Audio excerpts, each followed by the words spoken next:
Hi hello ನಮಸ್ಕಾರ UK ಬಾಯ್ YouTube ಚಾನಲ್ಗೆ ತಮ್ಮೆಲ್ಲರಿಗೂ ಸ್ವಾಗತ ಸುಸ್ವಾಗತ. ಇವತ್ತಿನ ಕ್ಲಾಸಿನಲ್ಲಿ ನಾವು ಏನು ತಿಳಿಸ್ತೀವಿ ಅಂದರೆ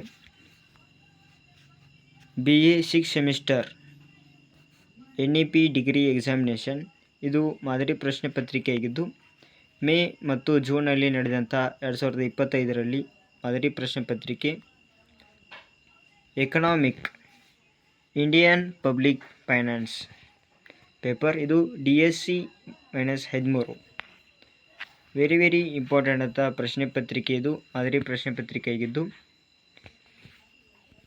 ಇಲ್ಲಿ ಈ ಪ್ರಶ್ನೆ ಪತ್ರಿಕೆಯಲ್ಲಿ 60 ಅಂಕದ ಮಾರ್ಕಸನ್ನು ಕೇಳಿರ್ತಾರೆ. 60 ಅಂಕದ ಮಾರ್ಕಸ್ ಇರುತ್ತೆ. ಇಲ್ಲಿ ಈ 60 ಅಂಕಕ್ಕೆ ಬರೀಬೇಕಾದ 2 ತಾಸು ಕಾಲಾವಕಾಶವನ್ನು ಕೊಟ್ಟಿರುತ್ತಾರೆ. ಹಾಗೆ ಈ ಸೂಚನೆಗಳನ್ನು ಗಮನದಲ್ಲಿಟ್ಟುಕೊಂಡು ನೀವು ಬರೆಯಬೇಕಾಗುತ್ತೆ ಎಕ್ಸಾಮನ್ನು. ಹಾಗೆ ನಮ್ಮ ಚಾನಲ್ನ ಕೊನೆ ತನಕ ನೋಡಿ. ಹಾಗೆ ನಿಮ್ಮ ಸ್ನೇಹಿತರಿಗೆ ವಿಡಿಯೋನ ಶೇರ್ ಮಾಡಿ. ವೆರಿ ಇಂಪಾರ್ಟೆಂಟ್ ಅಂತ ಕ್ವಶನ್ ಆಗಿರ್ತವೆ. ಎಲ್ಲೂ ಸ್ಕಿಪ್ ಮಾಡಬೇಡಿ, ವಿಡಿಯೋನ ಕೊನೆ ತನಕ ನೋಡಿ. ಹಾಗೆ ನಮ್ಮ ಚಾನಲ್ನ ಸಪೋರ್ಟ್ ಮಾಡಿ, ಸಬ್ಸ್ಕ್ರೈಬ್ ಮಾಡ್ಕೊಳ್ಳಿ. ಈಗ ಅ ವಿಭಾಗದಲ್ಲಿ ನೋಡೋಣ. ಇಲ್ಲಿ ವೆರಿ ಇಂಪಾರ್ಟೆಂಟ್ ಅಂತ ಪ್ರಶ್ನೆಗಳು ಇರ್ತವೆ, ಸರಿಯಾಗಿ ನೋಡ್ಕೊಳ್ಳಿ. ಇಲ್ಲಿ ಮೊದಲನೇದಾಗಿ ಈ ವಿಭಾಗದಲ್ಲಿ 1 ಅಂಕದ ಪ್ರಶ್ನೆಗಳನ್ನು ಕೇಳ್ತಾರೆ. ಅವು 10 ಪ್ರಶ್ನೆಗಳಾಗಿರ್ತವೆ.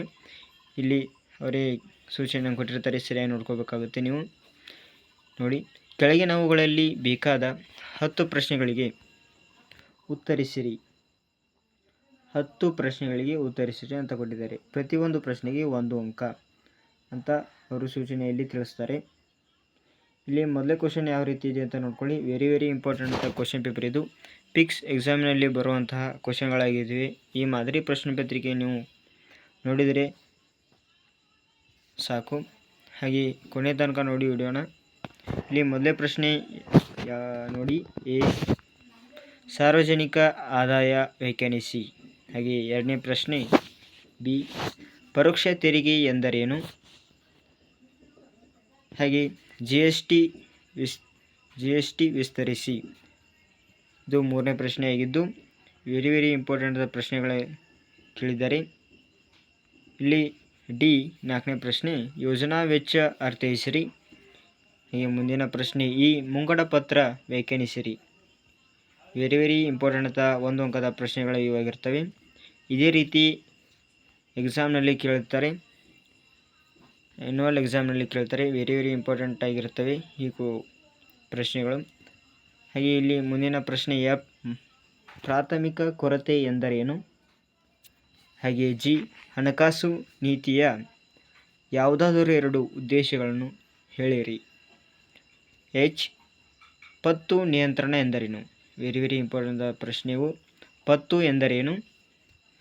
ಐ 16ನೇ ಹಣಕಾಸು ಆಯೋಗದ ಅಧ್ಯಕ್ಷರು ಯಾರು. ಹಾಗೆ ಮುಂದಿನ ಪ್ರಶ್ನೆ ಜೆ CRR ವಿಸ್ತರಿಸಿ. ಇಲ್ಲಿ ಇಂಗ್ಲೀಷ್ನಲ್ಲಿ ಸಹ ನೀವು ಬರೀಬೋದು ಫುಲ್ ಫಾರ್ಮ್, ಹಾಗೆ ಕನ್ನಡದಲ್ಲಿ ಸಹ ಬರೆಯಿರಿ. ಎರಡರಲ್ಲಿ ಒಂದನ್ನು ಬರೆದರೆ ಅವರು 1 ಅಂಕನ ಕೊಡ್ತಾರೆ. ಹಾಗೆ ಕೆ ಭಾರತದಲ್ಲಿ ಕೇಂದ್ರ ಮುಂಗಡ ಪತ್ರವನ್ನು ಯಾರು ಮಂಡಿಸುತ್ತಾರೆ. ಹಾಗೆ ಮುಂದಿನ ಪ್ರಶ್ನೆ ಎಲ್ MODVAT ವಿಸ್ತರಿಸಿ. ಎಷ್ಟು ಪ್ರಶ್ನೆಗಳಾಗಿರ್ತವೆ. 10 ಅಂಕಕ್ಕೆ ಬಂದಂಥ ಪ್ರಶ್ನೆ ಪತ್ರಿಕೆಯಲ್ಲಿ ಈ ಪ್ರಶ್ನೆಗಳು.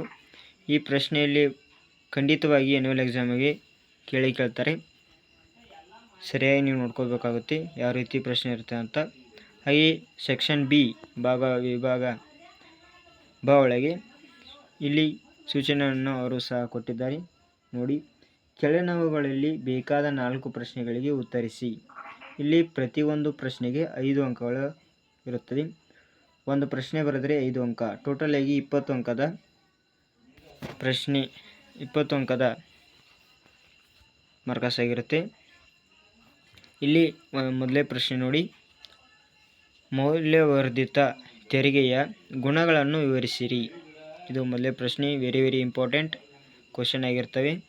ಹಾಗೆ ಎರಡನೇ ಪ್ರಶ್ನೆ ಸರಕು ಸೇವಾ ತೆರಿಗೆ ಕುರಿತು ಟಿಪ್ಪಣಿ ಬರೆಯಿರಿ. ಹಾಗೆ ಮೂರನೇ ಪ್ರಶ್ನೆ ಕೋಶೀಯ ನೀತಿ ಉದ್ದೇಶಗಳನ್ನು ಚರ್ಚಿಸಿರಿ. ಹಾಗೆ ಮುಂದಿನ ಪ್ರಶ್ನೆ ನೋಡೋಣ. ಮುಂದಿನ ಪ್ರಶ್ನೆ ಭಾರತದ ಆರ್ಥಿಕತೆಯ ಮೇಲೆ ಸಾರ್ವಜನಿಕ ವೆಚ್ಚದ ಪರಿಣಾಮಗಳನ್ನು ವಿಶ್ಲೇಷಿಸಿರಿ. ಹಾಗೆ ಮುಂದಿನ ಪ್ರಶ್ನೆ ಸಾರ್ವಜನಿಕ ಋಣಭಾರ, ವೆರಿ ಇಂಪಾರ್ಟೆಂಟ್ ಪ್ರಶ್ನೆ ಇದು. ಸಾರ್ವಜನಿಕ ಋಣಭಾರ ನಿರ್ವಹಣೆಯ ಉದ್ದೇಶಗಳನ್ನು ವಿವರಿಸಿ. ಹಾಗೆ ಮುಂದಿನ ಪ್ರಶ್ನೆ ಭಾರತದಲ್ಲಿ ಪ್ರಸ್ತುತ ವೈಯಕ್ತಿಕ ಆದಾಯ ತೆರಿಗೆಗಳು ದರಗಳ ಅಥವಾ ದರಗಳನ್ನು ಚರ್ಚಿಸಿ. ಇಷ್ಟು ವೆರಿ ಇಂಪಾರ್ಟೆಂಟ್ ಆಗಿರ್ತವೆ. ಇದು 2025-26ರಲ್ಲಿ ಕೇಳಿದಂಥ ಪ್ರಶ್ನೆ ಪತ್ರಿಕೆಯಾಗಿದ್ದು ವೆರಿ ಇಂಪಾರ್ಟೆಂಟ್ ಪ್ರಶ್ನೆಗಳು ಆಗಿರ್ತವೆ ಇವು. ಈ ಪ್ರಶ್ನೆಗಳು ಫಿಕ್ಸ್ ಆ್ಯನ್ಯುವಲ್ ಎಕ್ಸಾಮ್ಗೆ ಕೇಳ್ತಾರೆ. ಸರಿಯಾಗಿ ನೀವು ನೋಡಿಕೊಂಡು ಓದಬೇಕಾಗುತ್ತೆ, ಫಿಕ್ಸ್ ಅಂತ ಹೇಳ್ಬೋದು. ಹಾಗೆ ಮುಂದಿನ ಪ್ರಶ್ನೆಗಳಿಗೆ ಹೋಗೋಣ. ಮುಂದಿನ ಪ್ರಶ್ನೆಗೆ ಹೋಗೋಕ್ಕಿಂತ ಮುಂಚೆ ನಮ್ಮ ಚಾನಲ್ನ ಸಪೋರ್ಟ್ ಮಾಡಿ, ಸಬ್ಸ್ಕ್ರೈಬ್ ಮಾಡ್ಕೊಳ್ಳಿ. ಹಾಗೆ ವೆರಿ ಇಂಪಾರ್ಟೆಂಟ್ ಅಂದರೆ ನಿಮ್ಮ ಸ್ನೇಹಿತರಿಗೂ ಈ ವಿಡಿಯೋನ ಶೇರ್ ಮಾಡಿ. ಸೆಕ್ಷನ್ ವಿಭಾಗ ಸಿ ಕ ವಿಭಾಗದಲ್ಲಿ ನೋಡೋಣ ಪ್ರಶ್ನೆಗಳನ್ನು. ಕೆಳಗಿನವುಗಳಲ್ಲಿ ಬೇಕಾದ 3 ಪ್ರಶ್ನೆಗಳಿಗೆ ಉತ್ತರಿಸಿರಿ. ಅಂದರೆ ಇಲ್ಲಿ ಪ್ರಶ್ನೆಗಳ ಭಾಳ 4-5-6 ಕೊಟ್ಟಿರ್ತಾರೆ. ಅದರಲ್ಲಿ ನಿಮಗೆ ಬೇಕಾದ 3 ಪ್ರಶ್ನೆಗಳ ಮಾತ್ರ ನೀವು ಬರೀಬೇಕು. ಇಲ್ಲಿ 3 ಪ್ರಶ್ನೆಗಳಿಗೆ 10 ಅಂಕಗಳನ್ನು ಸಿಗುತ್ತವೆ. ಇಲ್ಲಿ 3 ಪ್ರಶ್ನೆ ಬರೆದರೆ 10 ಅಂಕ, ಟೋಟಲ್ ಆಗಿ 30 ಅಂಕದ ಪ್ರಶ್ನೆ ಆಗಿರ್ತವೆ. ಇಲ್ಲಿ ಮೊದಲೇ ಪ್ರಶ್ನೆ ಮೌಲ್ಯವರ್ಧಿತ ಪರ ಮತ್ತು ವಿರೋಧವಾದಗಳನ್ನು ವಿವರಿಸಿರಿ. ಮೊದಲೇ ಪ್ರಶ್ನೆ. ಹಾಗೆ ಎರಡನೇ ಪ್ರಶ್ನೆ ಸಾರ್ವಜನಿಕ ಸಾಲದ ವಿವಿಧ ವಿಧಗಳನ್ನು ಚರ್ಚಿಸಿರಿ. ಈ ರೀತಿ ಪ್ರಶ್ನೆ ಕೇಳ್ತಾರೆ. ಹಾಗೆ ಪ್ರಶ್ನೆನ ಮುಂದಾಗಿ ಕೇಳ್ತಾರೆ. ಸರಿಯಾಗಿ ನೀವು ಪ್ರಶ್ನೆನ ಓದ್ಕೊಂಡು ಬರೀಬೇಕಾಗುತ್ತೆ. ಇಲ್ಲಿ ಮೂರನೇ ಪ್ರಶ್ನೆ ಸಾರ್ವಜನಿಕ ಋಣಭಾರ ನಿರ್ವಹಣೆಯ ತತ್ವಗಳು ಮತ್ತು ಉದ್ದೇಶಗಳನ್ನು ವಿಶ್ಲೇಷಿಸಿರಿ. ಹಾಗೆ ನಾಲ್ಕನೇ ಪ್ರಶ್ನೆ ಸಾರ್ವಜನಿಕ ಆದಾಯದ ವಿವಿಧ ಮೂಲಗಳನ್ನು ವಿವರಿಸಿರಿ. ಹಾಗೆ ಮುಂದಿನ ಪ್ರಶ್ನೆ 5 ಹಣಕಾಸು ನೀತಿಯ ಸಾಧನಗಳನ್ನು ಸವಿಸ್ತಾರವಾಗಿ ಬರೆಯಿರಿ. ಇಷ್ಟು ಈ ಪ್ರಶ್ನೆಯಲ್ಲಿ ಬಂದಂತಹ ಪ್ರಶ್ನೆಗಳಾಗಿರ್ತವೆ.